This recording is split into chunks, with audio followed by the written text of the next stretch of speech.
Philip, welcome to the show. Listen, thanks a lot for joining. Thanks for having me. Yeah, of course. I personally enjoy talking to players who are now coaches, who have, extremely valuable experience growing up as a tennis player, being on the tour, on the junior tour, playing really high level tennis there, then transitioning and, having a career as an adult as well. So I'm really looking forward to this conversation. And before we begin, as we start, I should rather say, I really want to talk about your childhood, and maybe you can talk a little bit about how you started in tennis and, what made you play tennis. Sure, yeah. I mean, I started when I was 5 years old. Both my parents were former professional athletes from Poland, and we moved to Canada probably when I was 1 year old. So when I was 5, I picked up a racket. I was quite annoying when I was a kid, so they locked me outside of the tennis court when they were playing recreationally, and I was just on my bike. But then I demanded that I wanted to play tennis, so I tried playing tennis. And that first day, I really, really loved it. And from there, I pretty much started taking it seriously quite early. By the age of 9, I was flying on my own to Florida to be with the under-12 national team in Delray Beach. And needless to say, I racked up quite a few $100s worth of collect calls calling home because I was so homesick. And then at the age of 12, I moved to Florida to train at Bollettieri's. I was signed by IMG when I was 11 and a half, and from there, Florida was my base. And so it kind of took a bit of a different route than a lot of players. Got a great opportunity and was very, very lucky. Yeah, no, that's fascinating. We're going to talk about all of that in a little bit more detail, but it's interesting how your parents kind of use the reverse psychology a little bit on you, like, no, you can't play tennis. Oh, no, I want to play tennis. It's like, so for all parents listening, and if you want to, get your kid into tennis, maybe try to, maybe get them away. The thing I'll say is they never pushed me. I always just loved playing, and I actually played soccer till probably the age of 11, 12 years old. I really, really love soccer, and I feel that's really important for young kids to still play other sports. I really emphasize and encourage that with parents when they come to me, and they want me to work with their 9, 10, 11-year-old son 5 times a week, and I encourage them that this isn't necessary. It's important to play other sports. But anyways, my parents didn't push me. I loved it. And I was, my dad was my coach, which was, such a blessing. And I owe him everything, to everything I learned and where I ended up and where I am today. Yeah, I think, for parents listening, and it's important to understand that your father was an athlete himself. What sport was he specializing in? So my dad was he was a sprint kayaker, and my mom was a professional basketball player. My dad actually has his master's in coaching and physical education. So he never played tennis in his life, just recreationally. But he had a lot of knowledge as a coach and how to essentially develop an athlete, and we used a lot of other elements of sports to develop the necessary motor skills involved in tennis, which kind of, kept things really fun. And, it was, I learned to move my body and play tennis through, throwing a baseball, throwing a football, throwing a frisbee, those types of things. No, it's great because, it's important that your dad really understood like what it takes to build an athlete, what it takes to, he wasn't one of those parents who were just like, okay, I'm just gonna, build this great tennis player. Like, he really understood what it takes to become an athlete, what it takes to become great. And I'm sure the values he instilled in you as well. Like, it's just, there's more work than just like, going on YouTube and watching some videos. So there's like, I just really want to stress this out because it's important for parents who want their child to be a tennis player, but they think it's maybe not as hard. There's a lot of thought that goes into that, and I just wanted to clear that up before we go forward. And you mentioned that you started traveling to Florida at the age of 9 on your own. What a different world that it was back then. For a 9-year-old to travel. And I think, listen, it develops great skills, great, again, like values for you as a player that helped you later down your journey. Can you talk a little bit about why Florida? How come you didn't stay in BC? Because it's warm. Part of it, was the weather. Just to quickly touch on what you were saying about values, it's so important, and you're right on point with what you're saying in terms of values. I'm so grateful to my parents, the way they raised me, and the things they instilled in me at a very young age. Part of it was kind of growing up on my own, traveling when I was 9 years old and having to learn how to take care of myself at a young age. And, the values are so important as the foundation for any athlete, whatever level that you're trying to get to, because without discipline, without accountability, without respect, you can't. You're only going to get so far, and those values directly relate to training, and then situations in matches. Being disciplined. It's all the same thought process. So. I'm grateful to my parents who really helped me with that, as well as my coaches. I also encourage parents to, I don't tell my kids' parents how to parent. They're going to parent how they will. I just always encourage, things like discipline, accountability. It's not your job to fill up your kid's water bottle or. Yeah. It's a kid's, it's the child's or the kid's responsibility to say, hey, Mom, we got to go to practice, or, I'm going to be late, these types of things. But yes, Florida, it was the weather, the warm, the climate. When I first went with the national team at 9, it was a training camp with Tennis Canada. And later on, when I moved to Bollettieri's, I could only go so far in Canada and BC at the time with pursuing tennis at the level that I wanted to pursue it at. It's a little bit different now. We have national training centers, and we've got a much bigger program, a lot more coaches in Canada for kids to be able to stay within Canada. But I needed to make that move to be surrounded in that environment, playing and competing, training day in, day out with other kids my age, boys and girls that were trying to accomplish, the exact same thing that I was, which is, to be, the best in the world, to be a professional tennis player.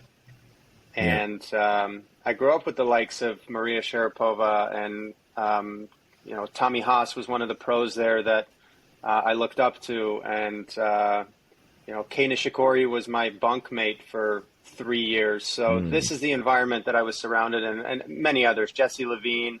We all just trained together every single day and pushed each other. How did you get noticed by Bollettieri? So it actually wasn't Nick himself that noticed me. I was playing, it was actually quite early, I think about 9 years old, where an IMG agent by the name of David Egdis, he went on to be the, I believe, the CEO of Tennis Channel, and I'm not sure where he is now, but he worked for the ATP. But at the time he was working for IMG, he actually flew out to Vancouver when I was 9 years old just to watch me play, because he heard about this, crazy 9-year-old kid that was swinging a one-handed backhand. serving and volleying. And, came out to visit, spent one day with my family and I, and that put me on the radar with IMG. I was too young to be, signed or, anything like that because I was 9 years old. I was still playing with Lego, 3 hours a day.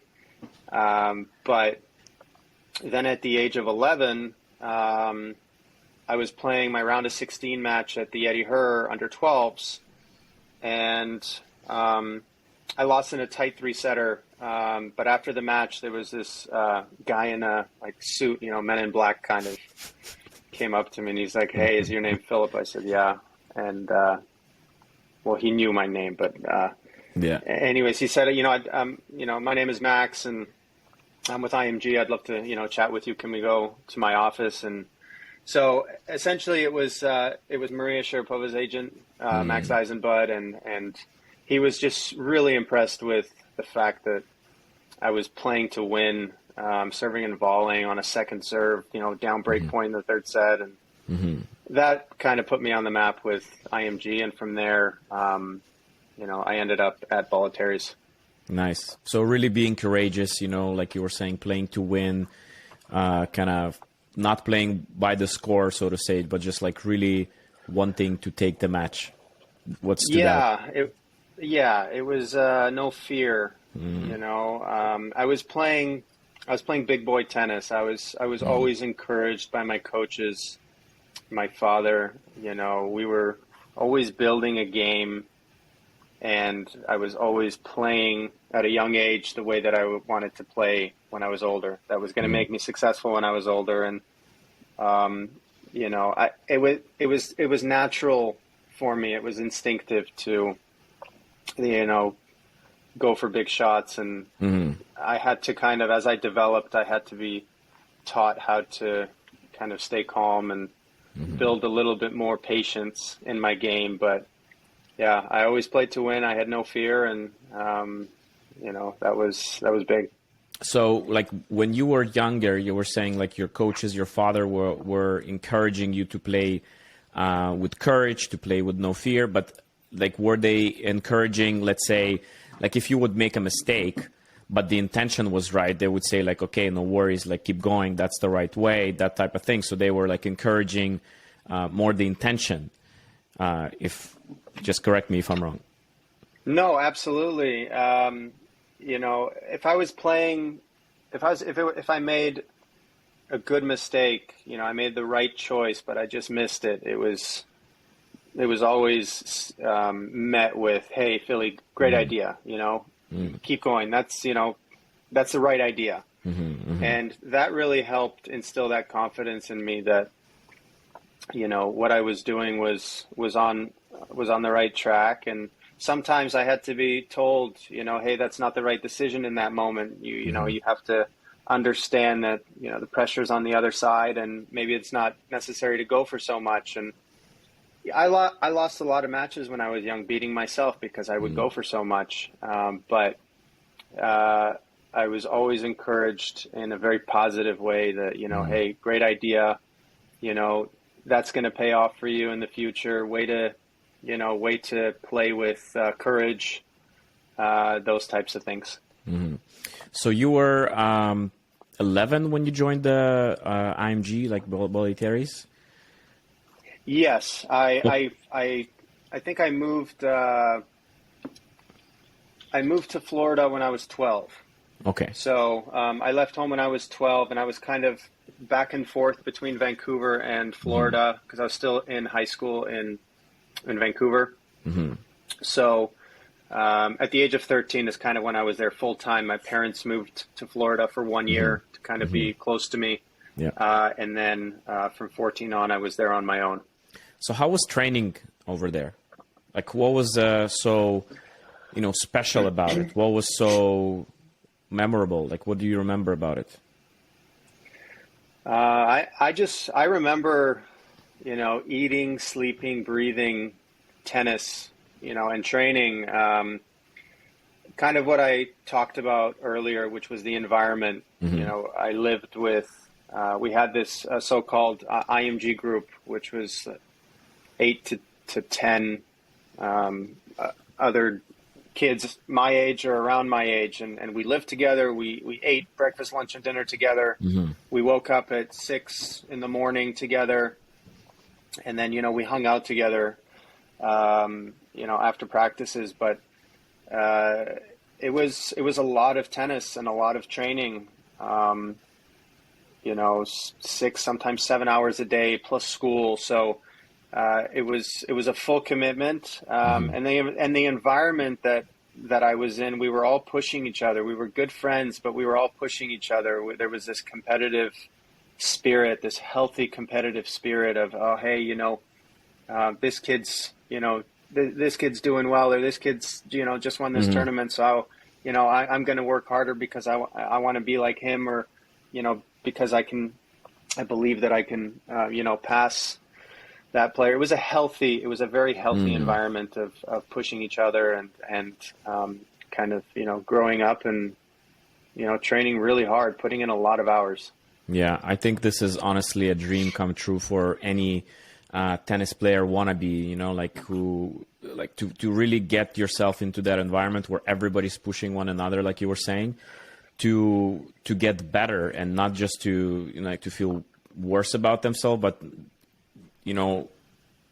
the other way around, to inspire, to make sure that you guys are getting to new heights kind of together, so to speak. Like it makes you feel like sort of like a family, if I can say that, in that way. Absolutely. Because you're spending so much time together. So you are 13, you were saying 14 full-time at IMG, from the IMG group, joining Bollettieri's at that time. And definitely they were doing a lot of things right, because you were able to become the first Canadian to reach a Grand Slam final of junior Roland Garros. And you also got to be a top 8 in the world. So can you just, again, maybe walk us through a little bit what helped you to get maybe some values, maybe some, certain things that's really stuck out to you from your coaches to get you to being one of the best junior in the world? Well, I think I want to elaborate on the importance of the role that my dad had in my career, as well as another Canadian or South African coach who's been in Canada for many years, Rufus Nell. He was also part of my development when I was younger. And then as well as John Sorbo, who I started working with at the age of 16, who was a big influence in my success, getting to the finals of the French Open. But it was all, I think what's important that I want to say is I was in that environment training at IMG, and that was the environment that I needed. But the attention and detail and individual time that I had with my dad, with Rufus, with John, that, it wasn't that I just went to an academy and came out. There was, someone was in charge of my development. There was a plan, and it was all the years of work that I had put in from a very young age with my father and Rufus, and then the experience that came in with John later on in my career, along with the training environment that I was in. So it's a combination of a lot of things, but I think the importance of having direction and having someone that was really, in charge of my, again, development and those early years that ultimately led to my success at the French Open, and having, a very successful junior career overall. I think it's a very important point you're touching on right now, having a plan, having a goal, and making sure it's the right type of goal, So it's not just about winning. Of course, there's performance goals that we want to hit, especially, like being like 15, 16 and approaching, that 18 kind of turning into pro mark of course, we want to hit performance goals, but understanding also physical development, understanding what we need to work on mentally, understanding how to, improve our game tactically and as a result technically. Always thinking like, how do we get there? And I think it's absolutely paramount to understand if you want to get to another level, no matter where you're starting from. So I think it's huge. If there are parents that are listening to this, now that I'm a coach, I see things through a different lens. And looking back on my career and how I approach things with some of my younger kids or juniors that are playing college tennis or, pro tennis one day, it's extremely important. And you hear this a lot from good coaches, which is focus on the development and the importance of having to look big picture, to look not just look at winning nationals or winning the Eddie Hearn, winning the Orange Bowl. Those are all great things that can happen along the way and are definitely signs that we're heading in the right direction. But it's always so important to look big picture, and that's what was so helpful with me when I was growing up, is we were always looking at me playing big boy tennis when I was 18, 19, 20, having the necessary tools to succeed later on in my career, and to be able to compete on the ATP tour. And so I think that's really important, is to, results are always great and they're indicators of that you're doing the right things, but I think it's always so important to, again, think big picture and to not be too result oriented at a young age. Let's make sure that we're working on the right things that are going to give, my son, my daughter, the right tools to be able to be successful at a later age. Yeah, that's a very important note, especially as we conclude talking about your junior career.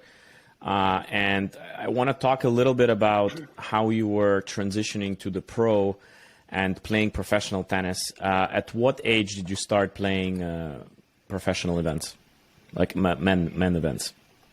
I think I played my first professional event when I was 16. I played a pair of futures in Alberta, one in Edmonton, one in Calgary. And then when I was 17, I started to incorporate, in my last year, juniors, under 18s, I started to play some more pro events, some futures, and so I kind of got a feel for professional tennis pretty young. What was the difference? Because you were still playing juniors as well, right? You were kind of going a little bit back and forth. So what was the difference between playing your Grand Slams of juniors and then playing your low entry, like professional events? I think physically and mentally, I went from playing boys tennis to men's tennis. It's a big difference. I think that, it was, when I was playing junior events, when I was playing pro events, I could feel this kind of dog eat dog world. There was much more desperation to win from these players. There was, it was professional tennis. It was, players trying to make a living. And so there was, it almost seemed like there was just, it took it to another level with, physically how strong they were, mentally how strong everybody was, and how much more everybody wanted it from the first match of the tournament. Like starting from qualifying, I bet, it's for a lot of those players, again, they're at different stages of their career. Some of them are still trying to break through. Some of them are younger, trying to they're having their first attempt at pro tennis. And everybody understands that maybe this is going to be like one of the last tournaments I play. Like, what if it's my last chance? And sometimes, like, it's hard to beat those players because they freaking want it. Like, I've seen some of the futures and challengers, like, really the level is absolutely mind-blowing in terms of their tennis.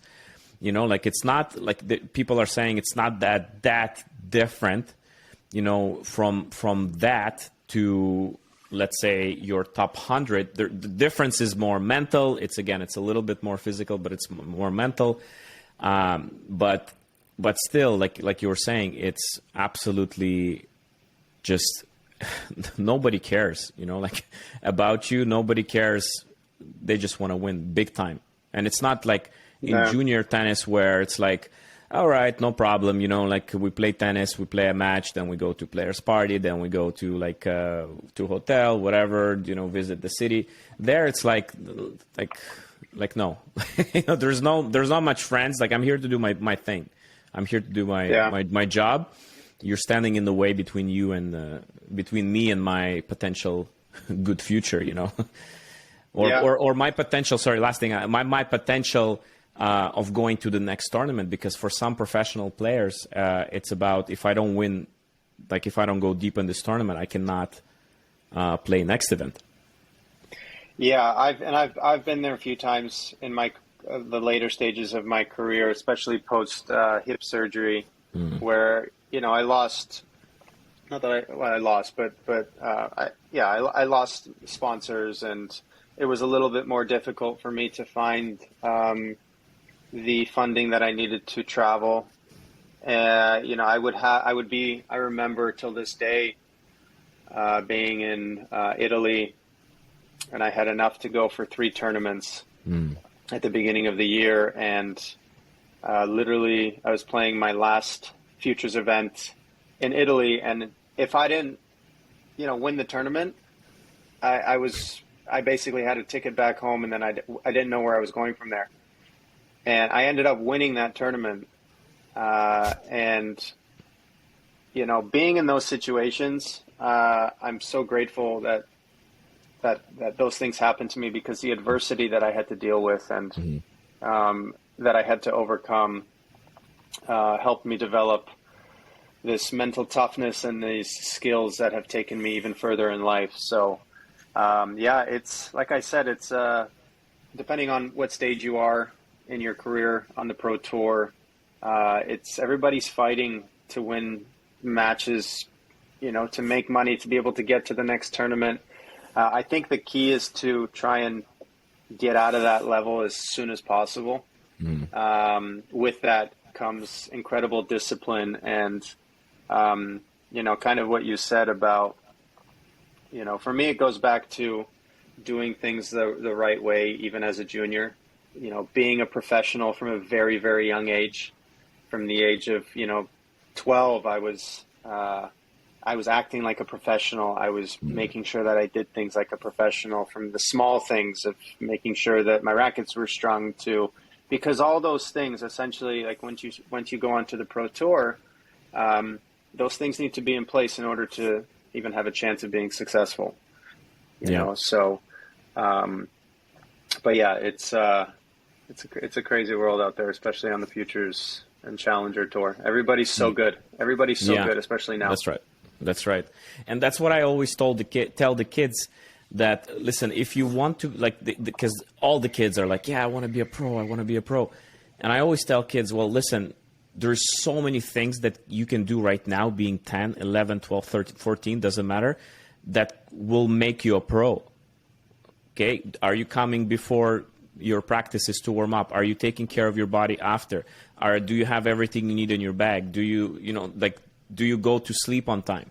Like, there's so many things you can do that will literally be the same as professionals. But what most of the kids want, they want the latest shoe, right? that they're wearing at the Grand Slam or something. So that's how they think they can be closer to being a professional. But it's your discipline, it's your habits. So 100%. I really want to ask you, what does go through your mind when you're playing, knowing that you must win? Doesn't it put more pressure on you, and how do you deal with that? I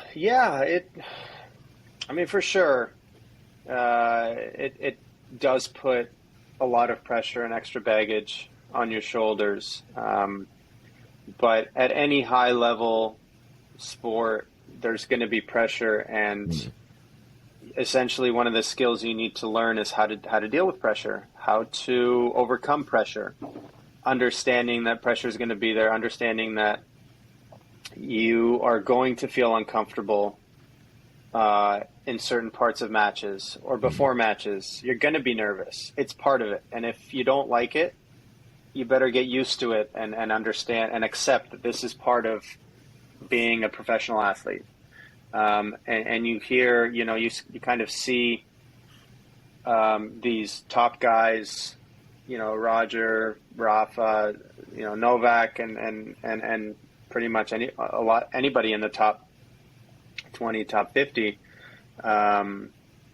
They look so calm when they're playing these matches and they're down in situations, or they're up and there's so much pressure and there's millions of dollars on the line and Grand Slam titles. They're all nervous. They're all, they're not all calm, common.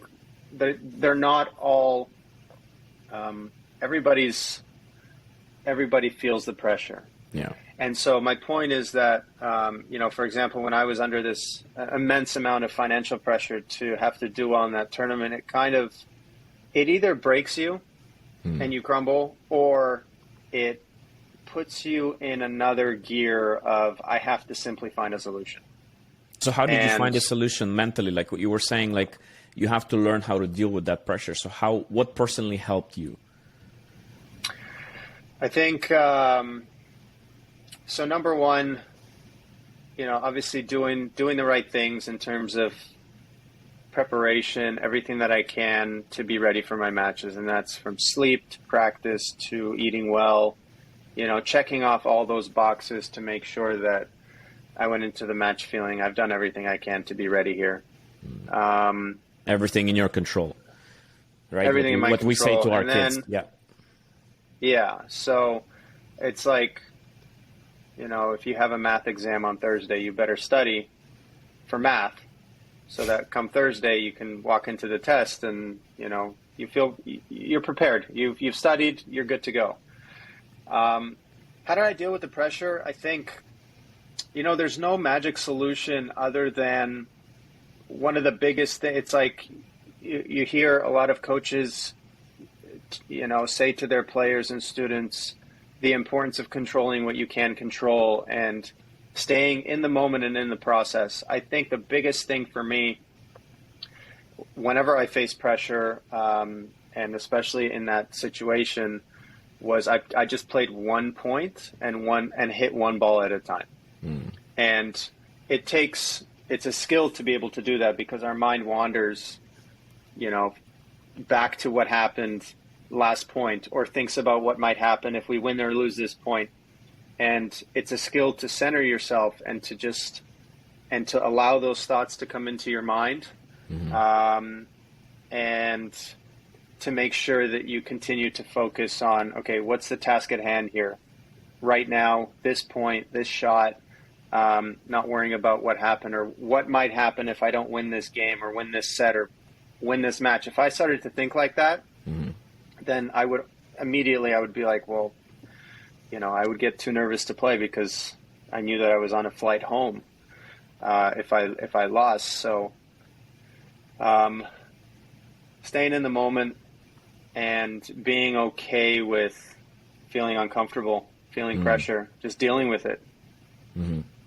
Can you share that? That's great, by the way. But can you share some of the moments that you were the most proud of yourself in a professional career? That you were like, wow, Philip, good job there. Yeah, I think there's a few, I think all the times that I had injuries and I had to come back from the injuries, the amount of work that went into, recovering and doing the necessary process to get back healthy again. It took a lot of mental strength to do that because, especially after my hip surgery, I'd wake up every morning not knowing if I'd ever play tennis again after my surgery, because one day it was great, the next day I couldn't walk. Oh, So wow. it was just an emotional roller coaster. What's the longest you've been out? I think after that hip surgery it was like 9 months. Wow. And then I had a few other spurts when it was, up to 5-6 months at a time. Wow. So, there's a lot of moments, I think, when without like nitpicking, one very proud moment that I had was in Davis Cup when we were in Ecuador, and we were down 2-0. And I ended up winning the fifth and deciding match after Daniel and Vasek won the doubles to put us back at 2-1. Then I think Vasek won his singles 2-2, and I played the fifth and deciding match in a very hostile environment in Ecuador. Yeah. I ended up winning that match, and I played through a ton of pain in that match. I could barely hold my toothbrush that morning. And when I played on a lot of painkillers to get me through, but when I got home and I got some imaging, it showed that I had a pretty big stress fracture in my hand. Oh, wow. Which put me out for quite a bit. But looking back, I was extremely proud that I pushed through, and mentally, I was extremely tough. Playing for Canada was, gave me enough motivation to, to push through it for my teammates, for my country. Just to, I guess, sum things up, the things that I'm most proud of is, I had a roller coaster career, a lot of ups and downs, a lot of injuries, never fully got to where I wanted to, or maybe where other people thought I could get to with my game. But what I'm most proud of is that I wasn't afraid to put myself on the line day in, day out, after losses, after disappointments, after, not having money. And it takes a lot of courage, in my opinion, to, go out every single day on a tennis court, get your butt kicked, and then get back up the next morning and go do it again. Yeah. So I think that's I'm most proud of that is just that mental resilience to continually overcome adversity and just keep going.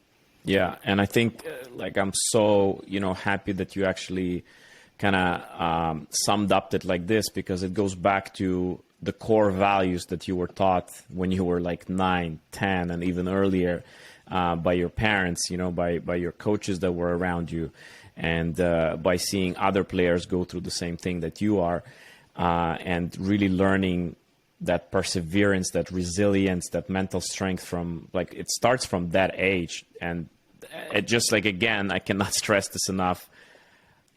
The values, the lessons you learn at this young age it carries over when you're an older player, when you're an adult, and you're a living example of that.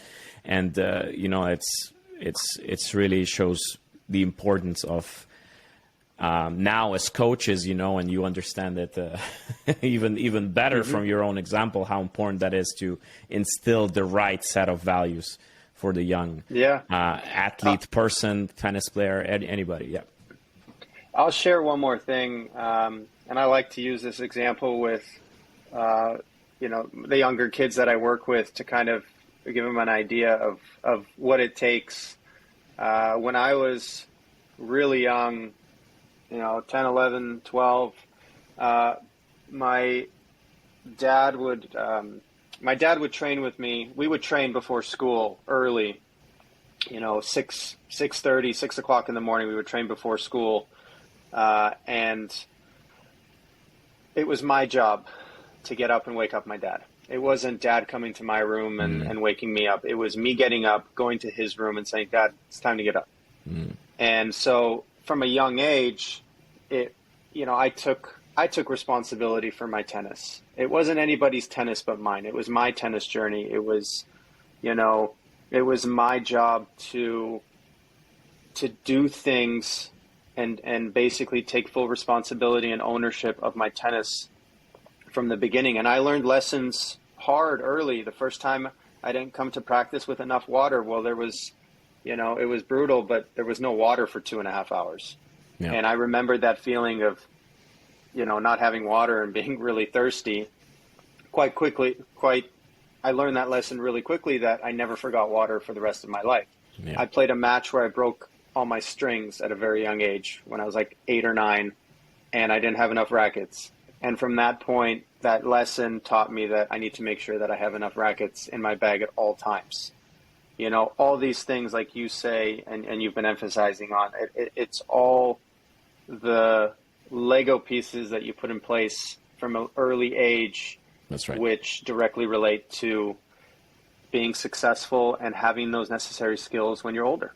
Yeah, 100%. Philip, let's talk about your coaching career, because you're a coach now. And can you talk a little bit what made you decide to start coaching? I coached a little bit throughout my career when I would return back to Vancouver, whether it was for injuries or just to have a bit of downtime. I actually spent time at the National Training Center in Vancouver with Oded Jacob.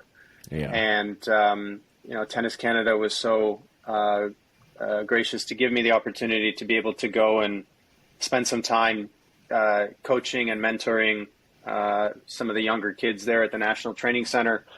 And I don't know, it from the first lesson I ever gave, or the first time I was playing the role of coach, it seemed like it came very naturally to me. I don't know, teaching, just I feel like it was something that I enjoyed doing, teaching. I felt a lot of fulfillment teaching somebody something. And so when I was retiring, I knew that I wanted to stay in tennis. I was super lucky with the opportunity that was presented to me as Wayne Gretzky and his wife, who I met at the Masters event in Montreal, my second last tournament. Essentially, they moved me to LA after I retired to coach their 14-year-old daughter, Emma. And that kind of started my coaching career. That was my first project. Emma's now at SMU University playing on the tennis team. And from there, I've just continued to love and have a real passion for coaching of tennis of all levels. Tennis of all levels. I worked with another boy full-time who ended up going to another Division I college, and now for the last 2 years, I've been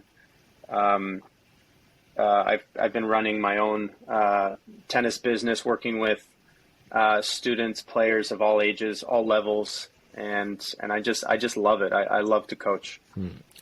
Correct me if I'm wrong. I think that's the time that was the only time we met. I don't know if you remember that at U14 Eddie Herr.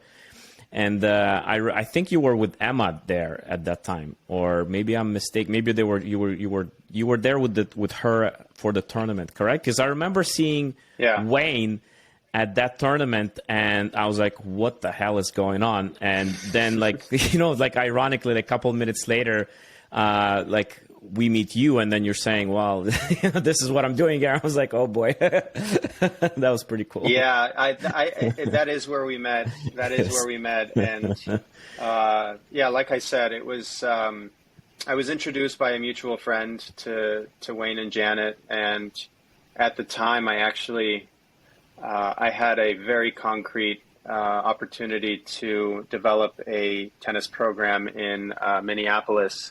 Where I would integrate inner city kids into developing a program there. And then I met Wayne and Janet, and essentially I make a joke about it, but they made me an offer that I couldn't refuse. Yeah, there you go. But just, I actually, funny story, I actually met with them. I had hit with Emma a few times in Montreal during the tournament. And I actually met with Wayne and Janet. It was the evening of the night. It was the evening that Dennis played Nadal. No way. He had that big win. Yes. It was right before the match. We met in the players' lounge, and I had actually sat down with Wayne and Janet, and I respectfully said to them, listen, it's been really great meeting you guys, and I've had I really love Emma, and I'd love to help her, but I'm actually going to go ahead and take this other opportunity that I have because, it's I don't want to put you guys in a situation where, we've just met, I've got this, and I don't want to put you in a situation where, you have to match what I have or anything like that. Yeah, Perhaps in the future we can, and kind of midway, it was Janet that stopped me. She said, no.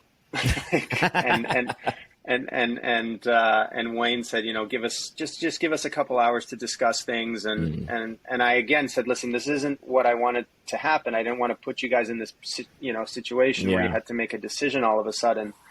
And so anyways, they, long story short, they really wanted me to work with Emma, and great family. Really enjoyed working with Emma, and just incredibly great people.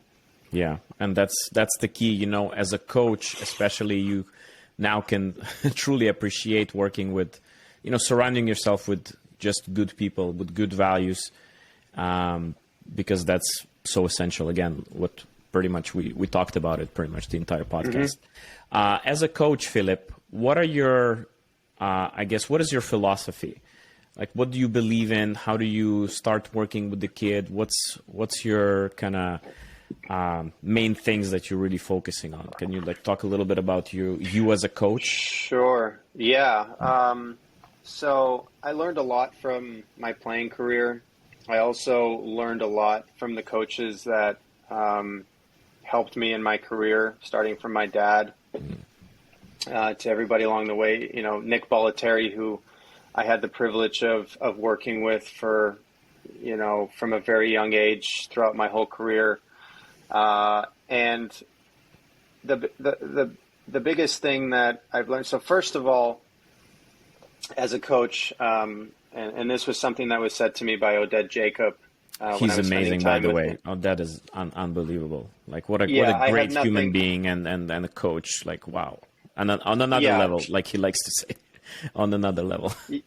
Yeah, no, he's been incredible. He's definitely been someone that I've learned a lot from, even if I haven't asked him directly to, give me advice on something as a coach. But I've learned a lot from him just by watching him when I was younger. And the one thing he told me, because I asked him, I believe one time as I just started to transition into coaching, I said, Oded, what's the biggest thing that you've learned, as a coach, as you've had so many years of coaching experience? And he said to me, it's so important. One of the most important things, if not the most important thing, is to be incredible at being an incredible motivator and an incredible, to be incredibly great at motivating and incredibly great at inspiring. Because that ultimately, you have kids, you have players that come out and there are doubts and fears, as we all have. And as a coach, to be able to communicate to them and motivate them and inspire them that, they can do it, that they can go harder, they can go faster. That for me was a huge piece of advice that I use, every day when I'm on the court with my players. The other thing that I've learned is extremely important as a coach is to, and this is something I learned from Nick Bollettieri, is, it's so important to learn the personality of your player before you actually try and coach, because every player is different. No matter what level, what skill set, everybody is different. We're all different humans. We all learn differently. We all process things differently. And so I try and really learn my players' personality to understand how they're going to learn. And then from there, it's about being incredibly creative. It's about being incredibly patient, inspiring, motivating, and helping that player to learn and understanding how they learn, because nobody learns the same way. You know, you could have somebody that you say one thing to, which another player just doesn't understand or can't process it, and so you have to be. It's so important to be creative in finding alternative ways to either communicate those things or to show what you're trying to teach your players. So I think to sum things up, my philosophy is to be really great at inspiring, motivating, understanding a player's personality, to be able to maximize how I can coach them, and ultimately just being super creative, patient, resilient as a coach, you know.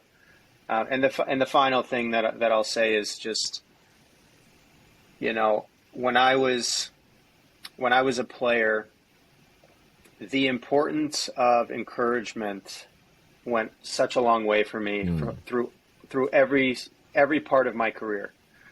It was a coach telling me, "Hey, Philly, it's okay, keep going." It was somebody telling me, "Hey, you know, tough loss, but you know, just keep your head up. You know, keep going. You can do this." I've really tried to apply that as much as possible into my coaching with all my players, especially my younger players. It's, you know, I spend time with them on the tennis court, but I make the effort to call them after a loss in a match, just for 30 seconds. Yeah. Just to say, "Hey, listen, buddy, you know, I know you had a tough loss today, but keep going. You're on the right track. You're doing the right things. You know, have a short memory. Enjoy the weekend. We'll get back to work on Monday." Those things mean so much. They go such a long way for an athlete. Obviously, everybody's different, but those things, I try and be as encouraging, positive as possible. And again, as Nick would say, you know, he never allowed his players to leave the court feeling as if they failed. You know, that was really important. So I know I've kind of mumbled jumbled a lot there. But... No, listen, you brought up, again, like great points, and you highlighted the first two things you highlighted were, you know, especially, that's interesting that you brought them up, because you cannot do one without doing the other. You cannot motivate unless you know your player. And Nick, being one of the best motivators in the sport, you know, he really understood that, and it's cool how you picked that up from him. You know, it's, again, like what you mentioned, the last thing you said, sorry, I'm just forgetting my thoughts here, but the last thing you mentioned is also huge, because the generation is different, and that's what I wanted to ask you. But the kids that we work with today, I believe they're more fragile than, you know, we were back in the day. So the fact that we find the right words to encourage, to find the right words to give them that inner strength, motivation, to overcome struggle, is huge. Like, really, you cannot go wrong with being positive today, in my opinion. And my question for you is, how do you find this generation compared to, you know, your generation, my generation, in terms of their habits, in terms of their personalities? I think that, I think in today's day and age, with all the technology and all this stuff, I don't know. I came from I'm not going to sugarcoat it. I came from Eastern European background. There was a lot of discipline and right. You know, just you do things a certain way. And I think, you know, I don't really have an answer for kind of how I see perhaps my generation different from today's generation. But what I think I can say, maybe elaborate on what you were talking about before, about the importance of positivity and encouragement. Look, if you want to play at a high level, I'm not saying that things need to be sugar-coated and, hey, it's okay, you're doing great. And all this. 100%. Something that I learned, again, from a soccer coach, actually a Slovakian soccer coach. He was the father of a girl I dated when I was younger. Extremely smart man. ran a soccer academy in Vancouver, and I was like 21 at the time or something, and we were just having a conversation with him, and he said to me, Philip, one day if you decide to coach, one piece of advice that I want to give you, and this is in his like broken English, being from Slovakia. I can't remember the exact words that he used, but it was something along the lines of, Phil, don't be afraid. Essentially, what he was trying to say is, don't be afraid to give your students a kick in the butt when they need it. But always make sure that you reward them with ice cream immediately after. And kind of the message was, don't be afraid to push your students. Don't be afraid to tell them exactly how it is. They need to hear that. Oh yeah, 100%. They need to hear. It's important to be hard on your players as a coach, to push them. That's your job. Yeah. But he said, and this is something that I use, and it's also instinctive as well for me. But anytime I push my students or I give it to them, I'm hard on them in a sense. I'll say something like, "Hey, I don't know. I can't think of an exact example, but it's kind of along the lines of, hey, if you continue to go for the lines and small targets, you're not going to be able to execute under pressure. Yeah. Or if you don't move your feet and get into position fast enough, you're just not going to be fast enough. You're going to be slow. You're going to be behind. It's not going to be good enough at the level you want to play at." And then immediately follow it up with something along the lines of, "Hey, but I love your attitude after you lost that point. You stayed positive. You had a short memory." So this type of approach where, and I really use it a lot with my young kids, where I have to kind of, because they're not, these young kids, they're not. It's not natural for them to be tough, to be resilient. This is something that it's opposite to their nature and needs to be taught. So, but at the same time, making sure that positive, encouraging environment is there, that, you're being pushed. Coach wants you to do this a certain way, but hey, you're doing this great. Keep going. You're on the right track. Yeah, I think it's important that we're being honest as coaches. Kids, they will determine bullshit like very quickly, and they will determine if you're being mean or if you're trying to help them. Like, again, they will pick up on this. They have this radar. They know exactly what you're up to. So I think it's finding that balance between, obviously we don't want to sugarcoat, and that's what, quality of a great coach is to really understand your athlete and find the right words in the moment. Like, is your player down, so we need to bring him up or her up? Or do we really need to hammer down this idea that, listen, like, you better pick up your intensity right now, or otherwise what are we doing here? So, and the kid will know that they're wrong here. If you're being like tough, they will understand, man, like he's upset or she's upset, whoever the coach is, and I just need to raise my level. They might be upset at you in the moment, but deep down, they know you care, and deep down, they know you're in it to help them, and they're wrong here. So I think it's, again, like great point by you. But do you think... I think what you said... Go ahead. Sorry. Go ahead. Sorry, I didn't mean to interrupt. I just wanted to elaborate on what you said, because... Yes, please. About, the students picking up on, essentially, be tough as a coach. Don't be afraid to push and be honest. Don't sugarcoat things, because you're not going to be helping the student at all. So long as the student knows that you care, you can push as hard as you want. Yeah. Those little moments where you push, you're hard, you're I don't want to say frustrated, because I'm never frustrated as a coach, but you show a little bit of that, frustration that you're not getting what you want out of the student, pushing them to their absolute, to their max, to a point where they're uncomfortable.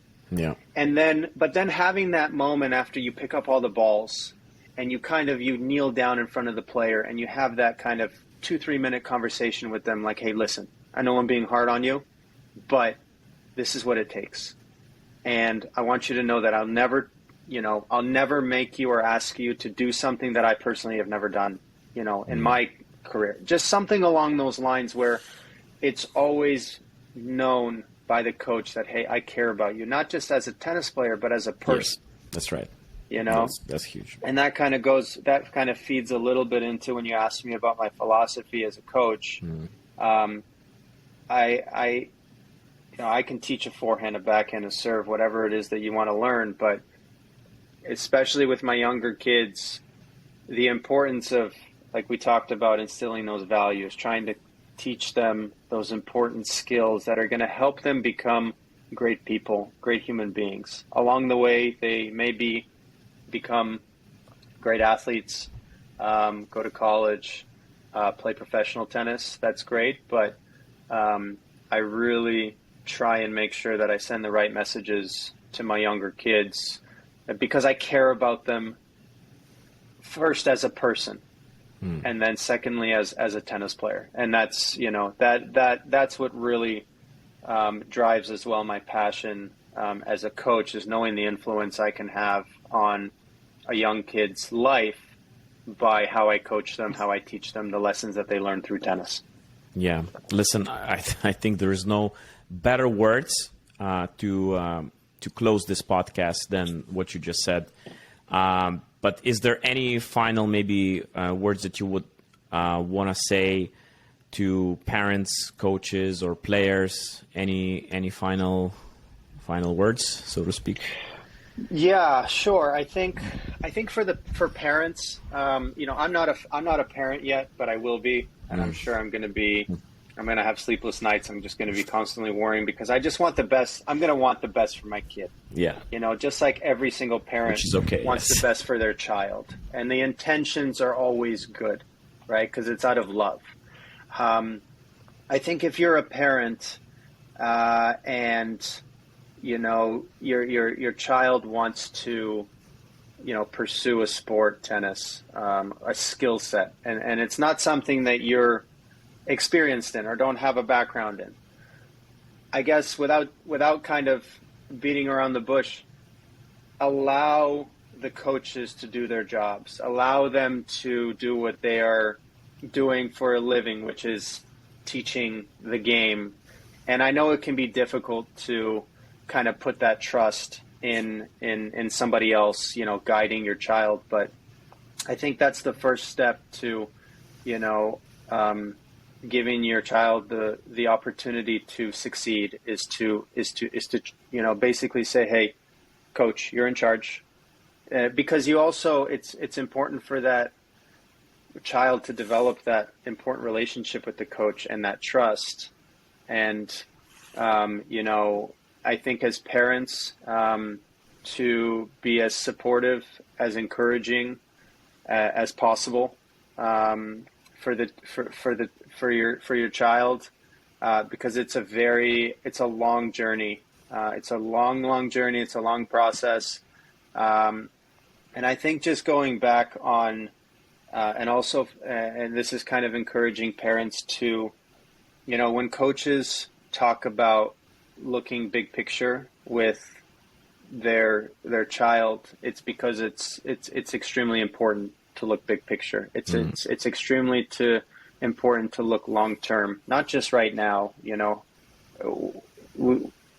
Winning these local tournaments and winning nationals, it's all great, it's all wonderful, but what's more important is the development of allowing your child to be successful at a later age. And I think that's really important, is to be very supportive of the long-term outlook and big picture at all times. Yeah, Philip, this is great. Honestly, thank you for being here today and sharing all of your experience and stories and knowledge. It's, again, a lot of value in this conversation, and I cannot thank you enough for it. Like, really. No, it's my pleasure. Thank you for having me. I enjoy this. This is what I enjoy, is giving back to the game of tennis, because tennis just has given me so much in my life, and I'm so blessed for all the opportunities that I had and where I am today. So all this is because of tennis, and like you said, it's those values and what we learn as young kids. And so I'm very happy to, thanks for having me. I appreciate it. Well, of course, it's been a blast. Cake, Philip, take care. You too. Thank you.